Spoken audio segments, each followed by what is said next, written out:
Welcome to ValueNotifier Simplified. I'm Scott Stahl.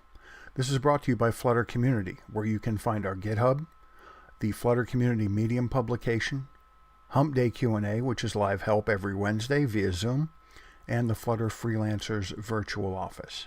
Now, before I get started, I want to remind everybody of one very important thing. Our backup beat your Tom Brady. That's never going to get old. Anyway, if you want to support our work over at Flutter Community, you can head on over to our Patreon, right there, at patreon.com/fluttercommunity. A number of people put in an awful lot of hours, sometimes over 20 hours a week, bringing you all of this content. So it's nice to help compensate them for the time that they're losing that they could be working on client projects. Also, we do things like the Flutter Community giveaway of the London App Brewery course, and a number of other very interesting things tend to get paid for out of that budget, such as the trophy for the Hack 19 and all of the other expenses for the Zoom, plus any expenses for the upcoming Hack 20. Now, with all of that said, why don't we get started? What we're going to do here is we're going to take a look at a way to notify our widgets of changes that are only with the class members they care about and not that the entire class had a change. Now, when you're using Change Notifier and a consumer or even a selector, these get notified when anything in the class changes. This means you can have unnecessary rebuilds if a string changed but your color ends up rebuilding. Gotta fix that. All right. Let's get going here. We have our car class. Okay, it's called car model, but we're just going to refer to it as our car class. The way we set this up is we have a number of private members that really don't need to be reached from outside. So that's of course why they're private. We have a color for our cars. We have another color for a traffic light, telling us whether the car is going to be stopped or moving. We have the type of car and the color listed in a string, and also stopped or moving as a string. Now if we skip down here for a moment, we have our publicly facing methods. Now in Flutter, we refer to public and private, but for those who actually know about these things a little more, it's actually package private. If that doesn't make any sense to you, just know this. Package private means that nothing outside of your app can reach in and do anything. If it's truly public, then anything anywhere in the entire operating system can reach in and make changes in your app. So what we're going to do here is we're going to trigger one of these methods, and this right here is just a cute little way of incrementing what we're doing with each element in the list. So what we're going to do is we're going to set the new index value to be in this list, the index of the current value plus 1. And then by doing the modulus of the length, we're going to have a remainder. If the remainder is 0, then that's the element number we're at. If the remainder is 1 less than the length, that's where the element is going to be as well. So this will allow us to just increment and loop through the list. Then what we'll do is we will set the value of the color, of course, to that index. Then we're also going to do the same with the name. So down here we do the same thing with the traffic, and that brings us to the value notifiers themselves. So let's have some fun. First of all, you want to notice that a value notifier of type color is not the same as a color. Absolutely not. We're calling it color because that's what we're going to be using, and that's the value inside the value notifier. But what this actually is a value notifier of type color, and right now we're setting it to the first index, which is a white beamer. Then we set ourselves up with a getter. Normally you don't see these in Flutter. They're not really necessary in Dart. However, here we're doing this for a little bit of extra assurance that nothing's going to be able to reach in from the outside and start changing things in ways that we didn't really expect. Now, the only thing that can change this is our methods. So that helps protect against bugs right there. And also it kind of helps ensure one-way flow of data a la Redux, because from the UI we come in and we have to trigger one of these methods, which now reaches up to the ValueNotifier. The ValueNotifier then is going to trigger a rebuild in anything that uses this particular color value and nothing else. So then those widgets are going to reach in and get that value from there and rebuild.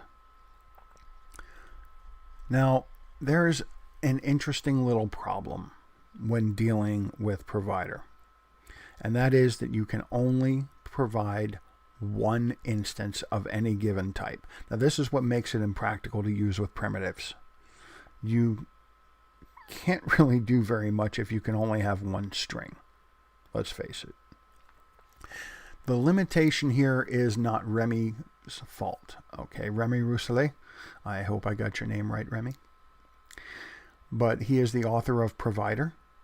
And the limitation here is coming from the framework. Now, Provider is using inherited widget under the hood.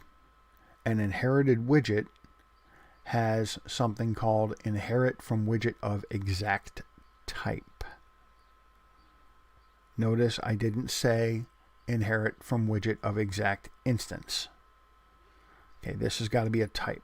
So if we had 3 cars and we set them up 1, 2, 3, and then we have all of our widgets, what's going to happen is when we try to use it, those widgets are going to look up the tree until they find the first car, because that's the exact type that it's looking for. And then it's going to stop looking, which means we're only ever going to be able to access the last car that we set up and never reach any of the others. So how do we get around this? How can we have a lot of cars and still use Provider and ValueNotifier? And the way we get around this is we create a fleet of cars. Now we have a whole bunch of cars. You can dynamically create more cars in this class if you want to. You can do anything you want. But the trick is you provide the fleet, not the individual cars. Now, the way this all ends up working is we have, of course, our main. We're running the app here, VNS example. It's a stateless widget. We're going to return a provider of fleet of cars. So then we create with the context and we return a fleet of cars. So material app and user interface. When you use provider, I tend to try to make this declaration as close as I can to where it's actually being used, with only one build method in between. That is because we need to have a new context created that has that fleet of cars in it. There are a couple of other ways to do it, but the common way really is just to have one build method in between the two of these. So what happens here is we create this fleet of cars, then we go down here to the user interface. And in the user interface, when we create this build, we get a new context, and that is now going to include this fleet of cars, and so we can actually make use of it. Neat little trick, something to annoy your friends. I didn't say entertain, I said annoy. A stateful widget is actually stateless. It doesn't change state. It's true. Look at it this way. Stateful widget. Constructor is user interface. Now every widget needs a constant constructor and a key. This has only come down within the last 9 months or so. It helps prevent bugs. Don't worry about it. Just do it. Drink the Kool-Aid, say, I believe. So then what we're going to do is we're going to create a state. And then nothing ever changes.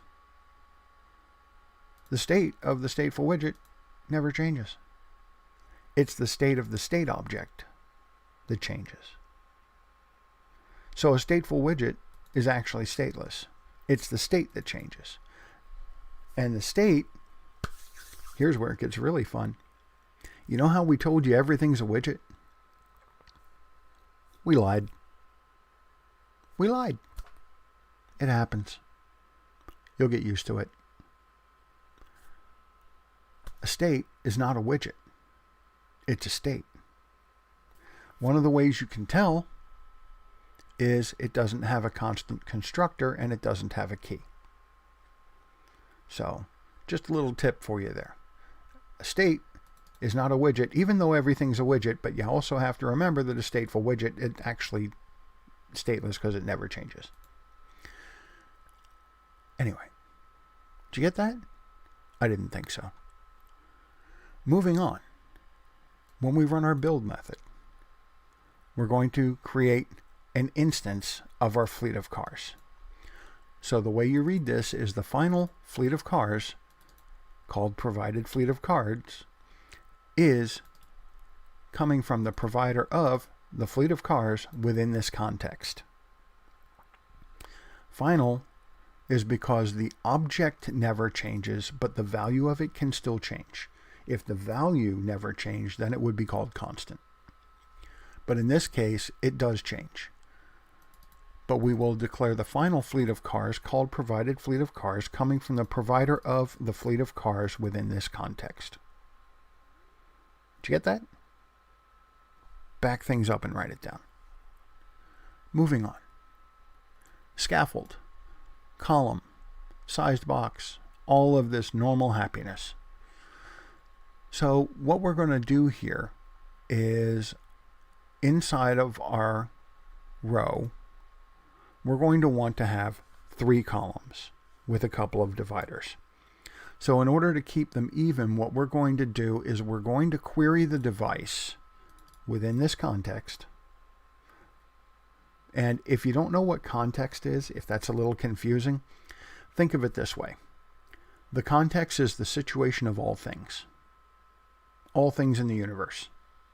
Okay? If the bird is on this branch rather than that branch, the state of the universe is such that the context is the bird is there. Okay? If the car is blue, if it is moving, that is the context of the app. The context also includes how big is the padding or on the top of the screen to allow for the status bar. How many pixels wide is the screen? How many pixels high? Okay. Does the user have accessibility set to increase the size of the font? These are all things that are inside the context.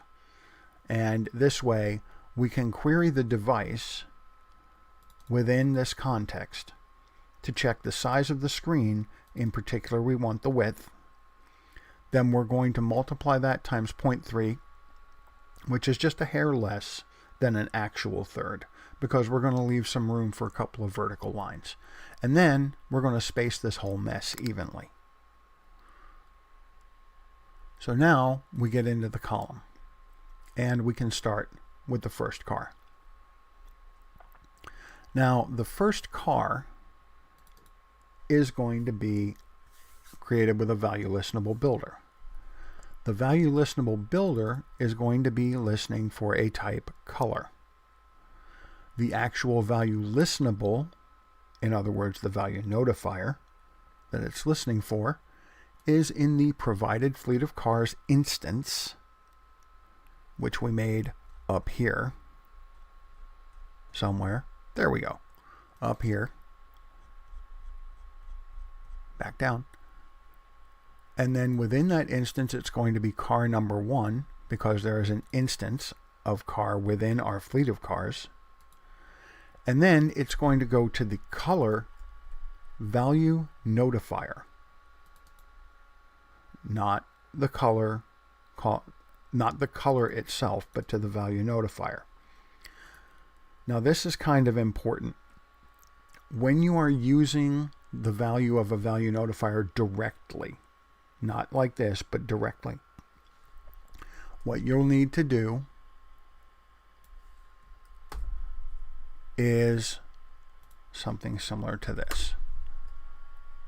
Now, first of all, let's get rid of const, because this is going to be a lookup. And whenever we have to look something up, it can never be constant. I cheated. Cut and paste. Do it the easy way. Why is it red? Now, you can't see the pop-up that you normally get because of the way OBS Studio is doing this. I'm showing you the actual IDE on the screen, so it's not showing the little pop-up. But the pop-up is saying that the argument type ValueNotifier of type color cannot be assigned to the parameter type color. So how do we get around this? Well, instead of using this ValueNotifier, the getter, we need to actually access its value. So this is really tricky. VALUE. Done. Now we're going to get a color out of the ValueNotifier of the car number 1 instance of the instance of our fleet of cars. Got that? Back up, write it down. Now why, oh why, is the linter complaining here? Well, the linter's complaining here for the exact reason that you've probably already read in the comment. The linter is complaining because we're supposed to put children values last. And there's a reason we're not doing this. It's because it's much easier to follow this way, at least for the first time. So we're now listening to this value notifier of this instance within that instance. So now we come down here to the builder. The builder checks the contents, and it checks the context too. Then we have a color, because a color is the type we're going to be using. Now these are positional parameters. So you just have to remember the first one is the context, the second one is the type. And we're going to call this the value passed in from the ValueNotifier on an update. How many of you are old enough to remember an acronym that came out to mean the artist formerly known as Prince? Kind of like that. Yeah.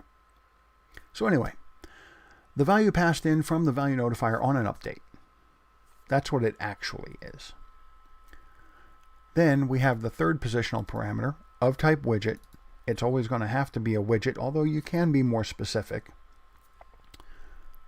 And that is the child of the ValueListenable builder. Wait and think about that.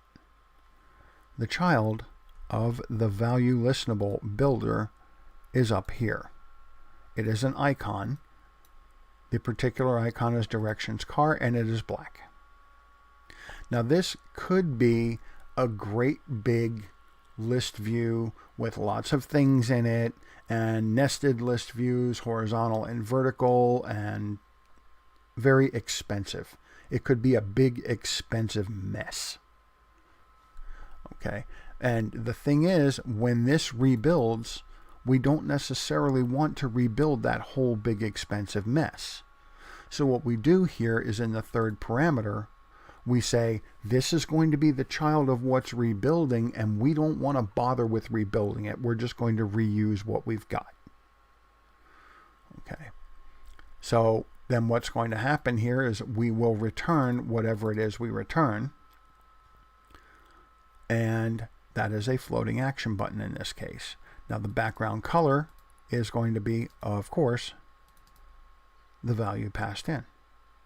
So whenever this updates, we're going to change the background color of the floating action button.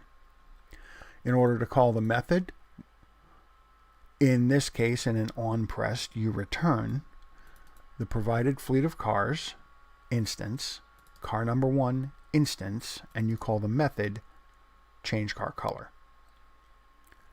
And then for the child, the one that we don't rebuild, the child of the ValueListenable builder, which was already declared up here. Now the reason I laid it out this way is so that you would see what the child is before we actually used it. because in reality, you're going to put the child after the builder. And that can tend to make people who are entrenched in the thinking that you always have to declare something before you can use it.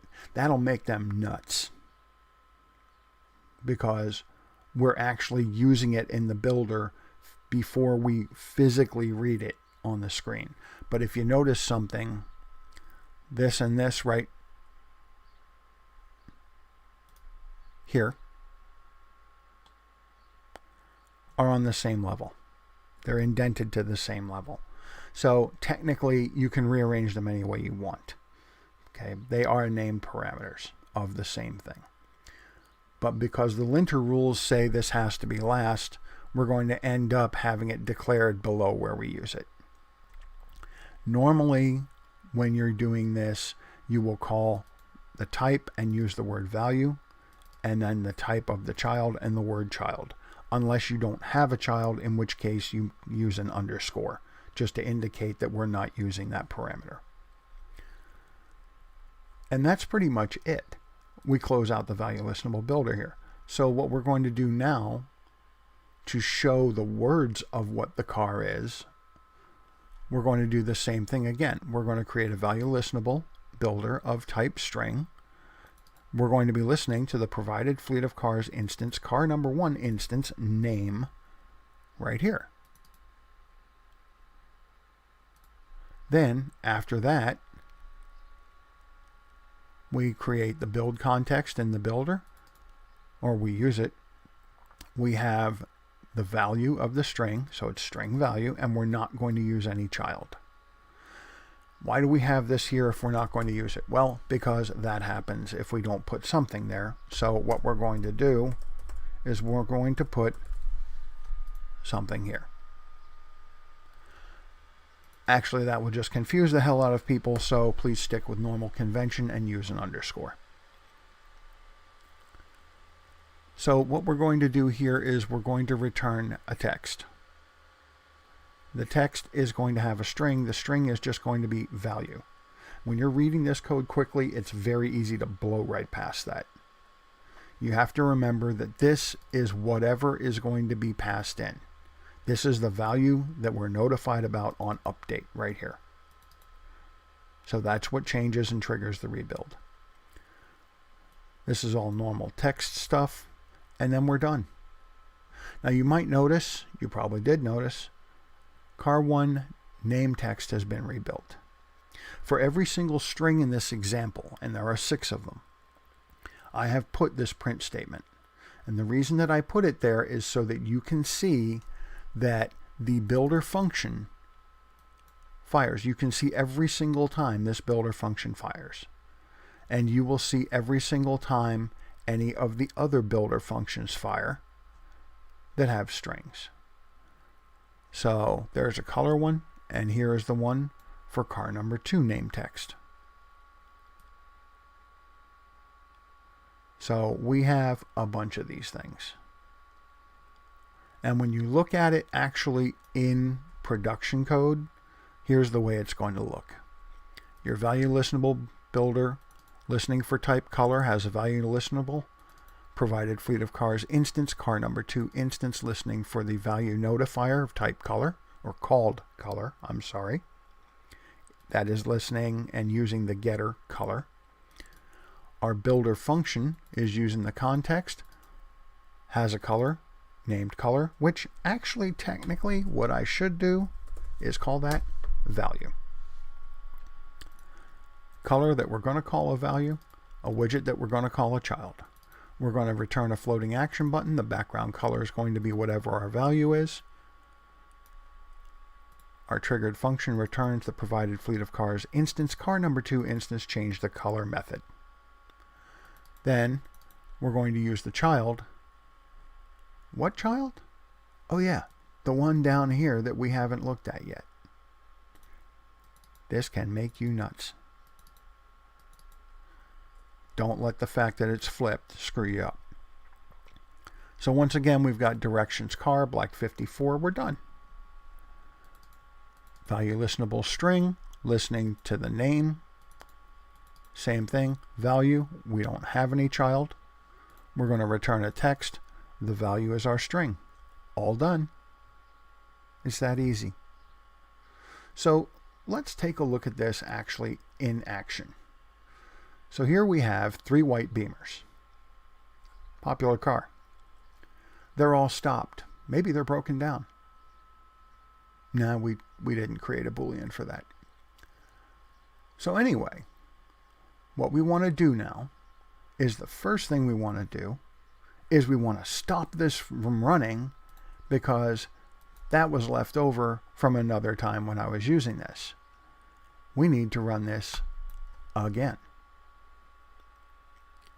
Now you'll notice that my console is in dark mode. That's because when I changed my color scheme over, for some reason it doesn't change the console.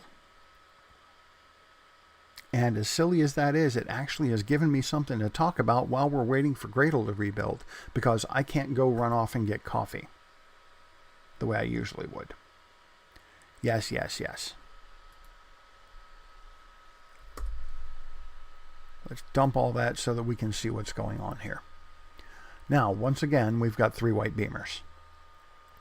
When we trigger this and we change the white Beamer to a yellow Audi, you'll see that car number 1 name text is rebuilt.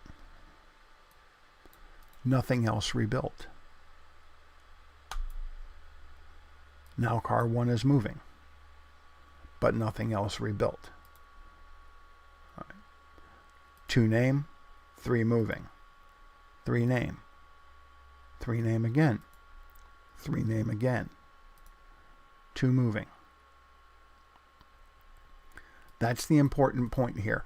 Nothing else gets rebuilt. This method stupid proofs unnecessary rebuilds. I like stupid proof. Anything that can keep me from screwing it up, I like it. Because, yeah. I won't call it idiot proof because every single time I idiot proof something, they make a better idiot. Okay, so we're just going to call this stupid proof.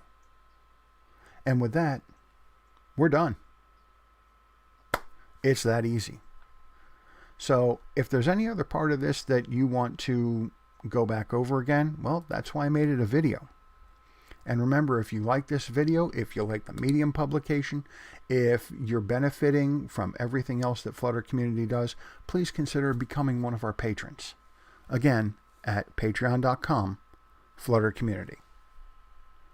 Thank you, and have a great day.